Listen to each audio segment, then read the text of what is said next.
Every day in the US, about 45,000 flights take off and land, moving about 3 million passengers. That's tens of thousands of flights, all sharing the same sky, with a practically perfect safety record. And most of us never think twice about it. We just expect it to work. The invisible system making that happen is air traffic management, or ATM. But let's talk about technology in ATM. It's a massive, aging, safety-critical network that desperately needs to modernize. But you can't just turn off the national airspace system, install a software update, and reboot it like a smartphone. When ATM works, it's invisible, but if it fails, the consequences are massive delays, billions in economic losses, and worst of all, catastrophic loss of life.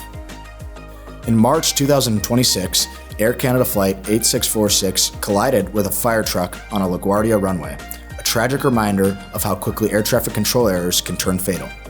We also have to look at the system's incredible resilience. On September 11, 2001, air traffic controllers safely landed over 4,000 airborne flights in just 2 hours without a single incident. In 2014, when a fire completely disabled the Chicago Air Route Traffic Control Center, surrounding facilities instantly absorbed the airspace and air traffic to keep planes safe. So how do you innovate in a system where the tolerance for error is zero? To understand how innovation happens in aviation, you have to look at the stakeholders, and it is a constant tug of war. On one side, you have airlines and tech companies. They push for capacity and efficiency. Every single minute of delay costs passenger carriers roughly $100. Over thousands of flights, that burns through millions of dollars and tons of lost time.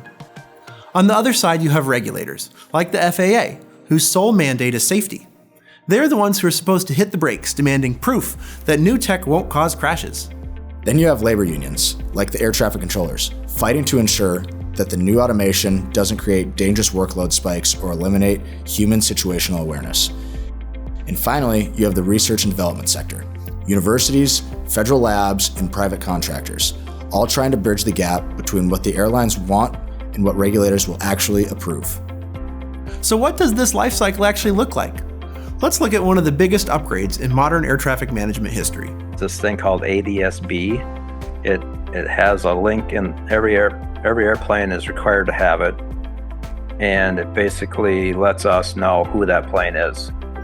For decades, tracking planes meant bouncing ground-based radar waves off of metal tubes. But in the 1990s, university researchers and federally funded centers like MITRE asked a question: what if planes just broadcast their GPS position information? That idea became ADS-B, but it didn't happen overnight. It started with heavy federal investments and university testing. Then came cargo airlines. Companies like UPS started testing ADS-B early because they flew at night into remote airports where radar coverage was terrible. Once it was proven commercially viable, the FAA stepped in. And in 2010, they issued a mandate.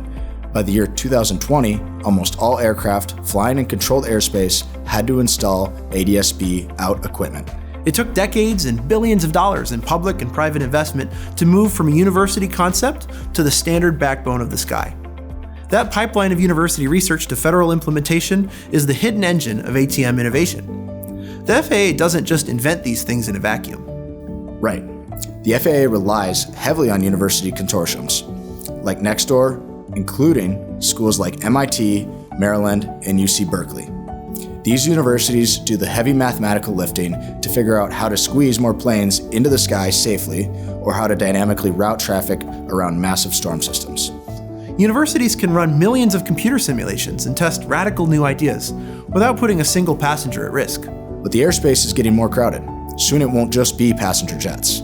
It will be thousands of commercial drones delivering packages in autonomous air taxis. This introduces a new concept: UAS traffic management.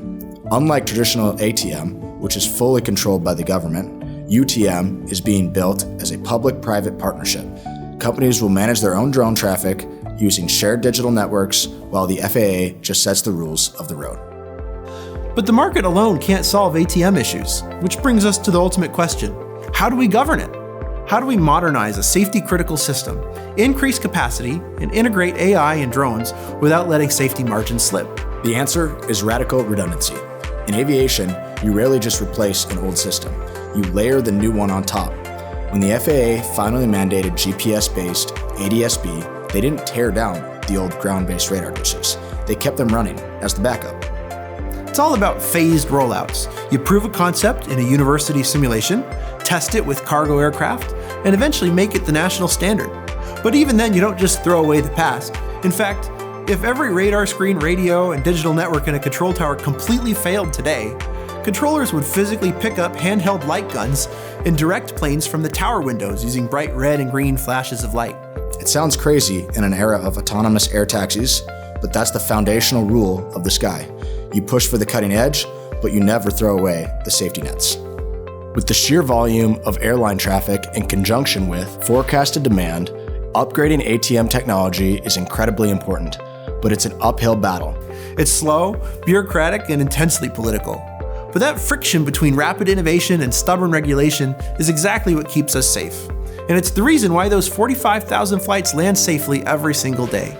That's the real story of the evolution of air traffic management. Thanks for watching, and we'll see you in the skies.